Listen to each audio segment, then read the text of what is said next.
is a 2-mile wait to get past the damn green line.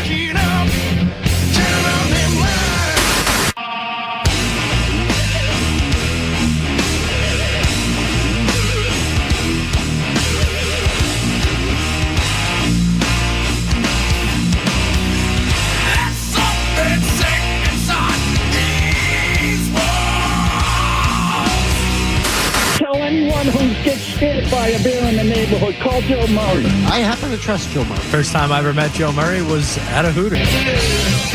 All right, welcome in 98.5 The Sports Hub. I'm Joe Murray. We got you for just a half hour, and then we'll hand things over to Celtics basketball as they'll take on the Denver Nuggets tonight without Nikola Jokic. We'll certainly start with the Patriots tonight. I do have some thoughts on the Celtics as well, and whatever you want to talk about at 617-779-0985. I know tonight, again, I'm interested in the Celtics game. I know we're all anticipating this big football game this weekend, but there are other things that are happening unless you have tuned out, but we'll get into that coming up in a little bit. But let's start it off with our opening take, which is presented by Super Service Today. Winter's here. Don't get caught in the cold. Super Service Today delivers New England's most complete home heating system, health, and safety check. Catching problems before they catch you. Stay safe, stay warm. Book now at superservicetoday.com. And, of course, if you do call them, tell them I sent you because I met the guys over there and they're good dudes. All right. This is what I have for today as we prepare for the Chargers coming to Gillette Stadium to take on the Patriots this week. And I wanted to go back in history a little bit. Earlier in the week, I mentioned to you that the L.A. Chargers, did I say San Diego earlier? L.A. Chargers, they had a choice. They wanted Jim Harbaugh overall. They wanted him all along, but the Michigan situation, they wanted to go through all their interviews, and Mike Vrabel was one of them. But in the end, they chose Jim Harbaugh. And I remember when he doubled down on saying that J.J. McCarthy was the best quarterback in the draft. He said it at the AFC Coaches Breakfast.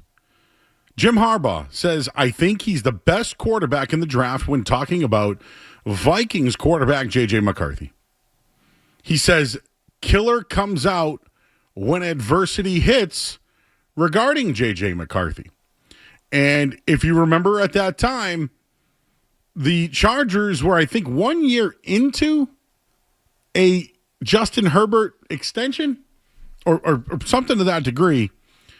And there was talks about potentially the Chargers drafting J.J. McCarthy, and the calls came in on Justin Herbert. And who were one of the teams that called on Justin Herbert? The New England Patriots. I'm just trying to bring it all back together to bring some of the similarities to the two teams. If you think about the Chargers, they've gone 11-6 in 2 straight seasons. They've gone to 2 playoff appearances. But what hindered them last year was Justin Herbert's 4 interceptions in a playoff game. They did not draft J.J. McCarthy. They took Joe Alt, who is very good, by the way. But to start the season this year, they lost Rashawn Slater and Joe Alt, and they've had 25 different lineman combinations. But just going back to that time, the Patriots had interest. Now, it probably wouldn't have been a good fit for Justin Herbert whatsoever. I mean, who would have been the offensive coordinator at the time? Would it have been Alex Van Pelt? I almost said Van Punt again. Because I came up with so many AVP acronyms a year ago that now I keep thinking about them. But that almost happened to everybody. At least there was a call. There was a call from the Patriots to the Chargers about Justin Herbert. In the end, the Chargers said no way, and they went with Herbert. And in hindsight right now, it looks like a good deal because J.J. McCarthy is struggling with Minnesota. So did they make the right choice? Yes, but I just wanted to bring up the fact that the Patriots did have interest in Justin Herbert when Harbaugh took over. It's a real thing, and it happened. So I just wanted to throw that out there. And then the contract, this is where I saw this. Adam Schefter last year, both the Patriots and the Vikings reached out to the Chargers to see if they had any interest in trading Justin Herbert. The answer was flat out no. At the time, the reason why nobody wanted to trade him, it was a $63 million cap charge. And at the time, he was at least $33 million in cap space. Now, $33 million in cap space, is not for the Patriots at that time, who really didn't spend a lot, to their salary cap to that point. But I just wanted to bring that up. That was a storyline in the past between the two franchises. Vrabel and Harbaugh were also a storyline to those two franchises. I mentioned the other thing, or I wanted to bring up another thing regarding the two franchises. If you look at playoff experience, right? The Chargers have more than the Patriots. Duh, yeah, I know that. I just told you they went to back-to-back playoff appearances. But I was thinking about it on the Patriots sense, right? Can the Patriots' lack of playoff experience impact them on Sunday? And I went right to Stephon Diggs. I was kind of curious about his numbers when it came to playoff performances. Stephon Diggs has played 14 playoff games in his career. He has 69 catches, nice, for 909 yards and has scored 4 touchdowns in his playoff career. To me, that sounds like a playoff performer, because I heard about December Diggs and all these things. And by the way, all he's done is, put up numbers. I know last week it wasn't as much, but he still hit the key numbers. He had to go over 1,000 yards. But in his career, 69 receptions, 909 yards, that he averaged about almost 13 yards per catch. But when you look at the rest of the Patriots, where do you go when it comes to experience? Now, Morgan Moses has played in the playoffs in the past. They probably need that on their offensive line. Garrett Bradbury, I believe, has played there as well. Hunter Henry, I looked it up. He's played 2 playoff games in his career. He has 1 reception. Now, one name that I think we should have some more, or at least we saw a little bit of it last week, but a guy with playoff experience is Milton Williams. And if you remember last year, Milton Williams' Super Bowl run was awesome. He finished the playoffs last year. He played 4 games, had 5 tackles, 2 sacks, and had a great Super Bowl against Patrick Mahomes and that Chiefs offensive line. But when you start to look around the roster, there's not a lot of experience. And I don't want to sit here and be like, yeah, the Chargers got all this experience. Look what they've done. But could the lack of a playoff experience impact them? And I know there's a few guys in there that can help, and that's why I think Stephon Diggs is very valuable in being here. Absolutely valuable in being here. But, I just remember last week after they won the game, Pop Douglas was in tears because it's the first time he was ever going to the playoffs. And Christian Gonzalez even spoke about it, how this has always been his dream to play in a playoff game. So I don't think the Patriots are going to be scared by any means or not be excited or meet the moment. But hypothetically, if they go down early, how do they react? All season long, Drake May and the offense have responded when trailing in games. I think the key for the Patriots would be to get up on the Chargers, continue to stop their run. And, if Justin Herbert has to throw to those receivers, maybe it's an advantage to them. I don't know what they have up their sleeve.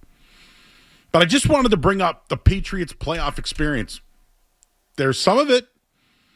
There's some of it there.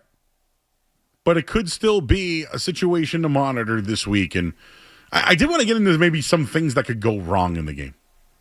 My prediction, which I haven't really given yet, I think the Patriots should win the game at home with a team going from west to east.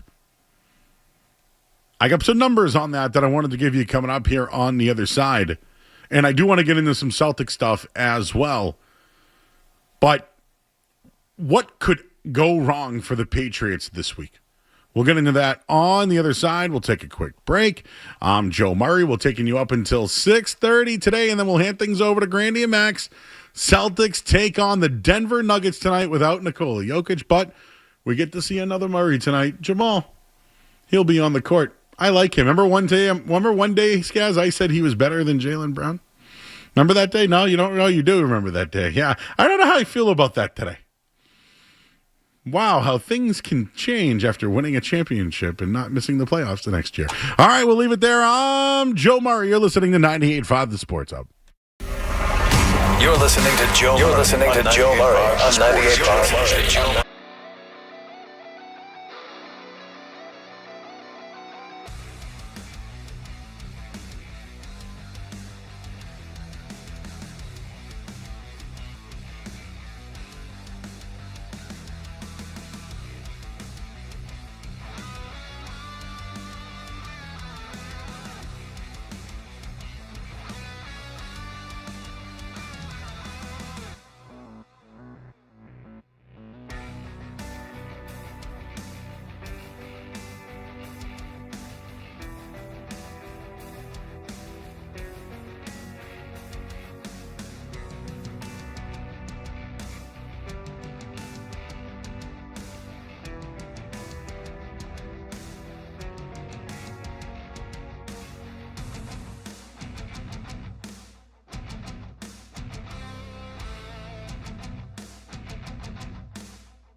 Back here on 98.5 The Sports Hub, I'm Joe Murray. We got the Celtics coming up in just a little bit. I see you guys on the phone lines. I'll get to you in just a minute here. We're also on YouTube as well, which I haven't checked in with anybody tonight. I apologize, guys. I got to see what's brewing in our chat tonight. All you got to do is go to youtube.com, search 98.5 The Sports Hub, and boom! You'll see me and my beautiful face. I see the Tenacious Tomato in there is talking to everybody. We got Sir Droids in there. Jay McHugh, what's up, buddy? We got Chucky J. We got a lot of people in there in our chat tonight. And just go to youtube.com and search 98.5 The Sports. What could go wrong this week? What could go wrong? Number one for me is they turned the football over, whether it's Drake May, whether it's Ramondre Stevenson. Can the team force any takeaways? It's been something of an issue of theirs. And can they get at the quarterback? Those are the things that I'm looking at. The Joe Murray research team has popped in tonight. Gave me a few things to mention here for the show as I've been highlighting the Chargers and the Patriots game this year. You know, the last 3 months, the Patriots have played one game against a team which finished the season with a winning record. That's just fact. I'm not trying to, be negative about it. And that one team, by the way, they lost. It was the Buffalo Bills. They lost. The Patriots this year won 14 games and played 14 games against teams which finished the season with a losing record. Think about that for a second. I still find it as disrespect that the Chargers sat their guys because they wanted the Patriots. But do they look at the Patriots like that?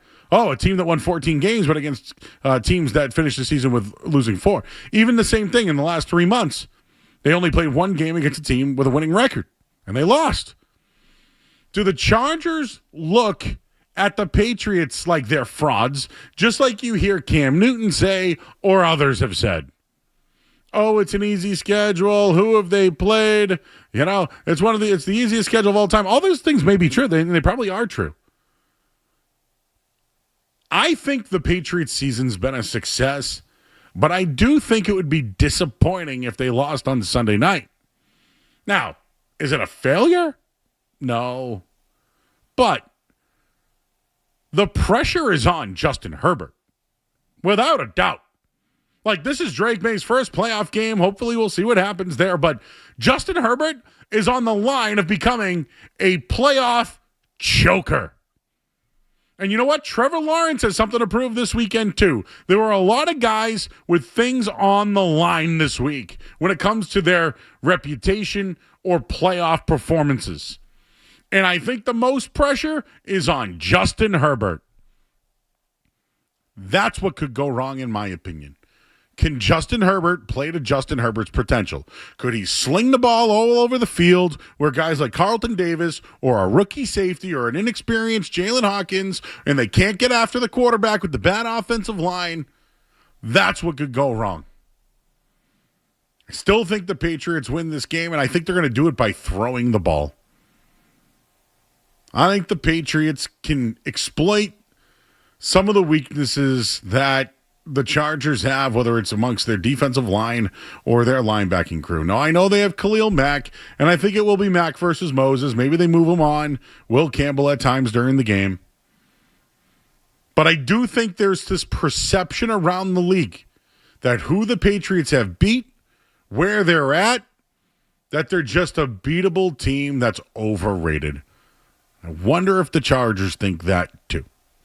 Your thoughts at 617-779-0985. I do want to get in a Celtics note before we hand things over tonight, as they'll take on the Denver Nuggets. This is I believe, a nationally televised game tonight. But let's talk to Steve. He's in Miami. What's up, Steve?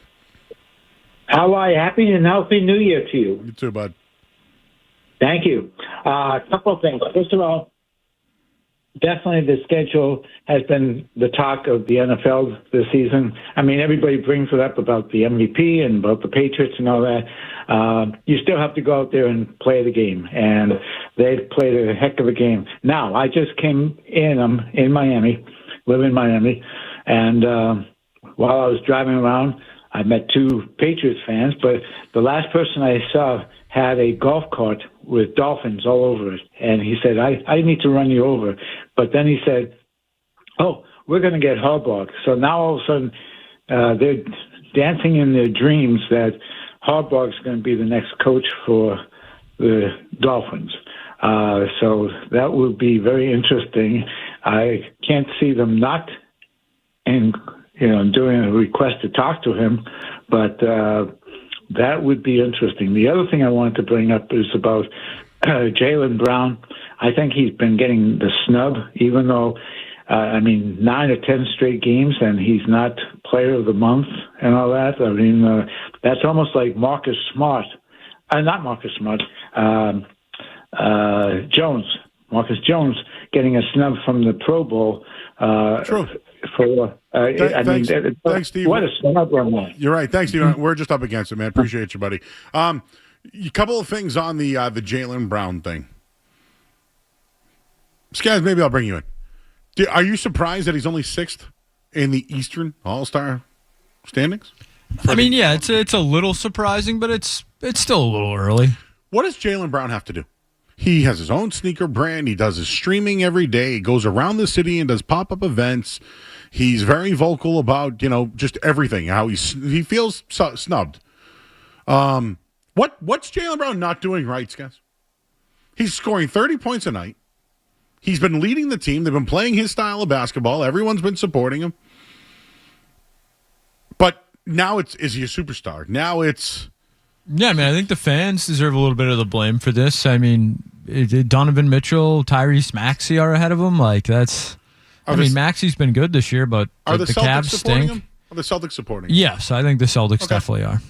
All right. They've been putting out quite a few videos of Jaylen Brown. Yeah, I used to always be, wow, when Jaylen Brown plays to his potential, the Celtics are actually good. Now he is.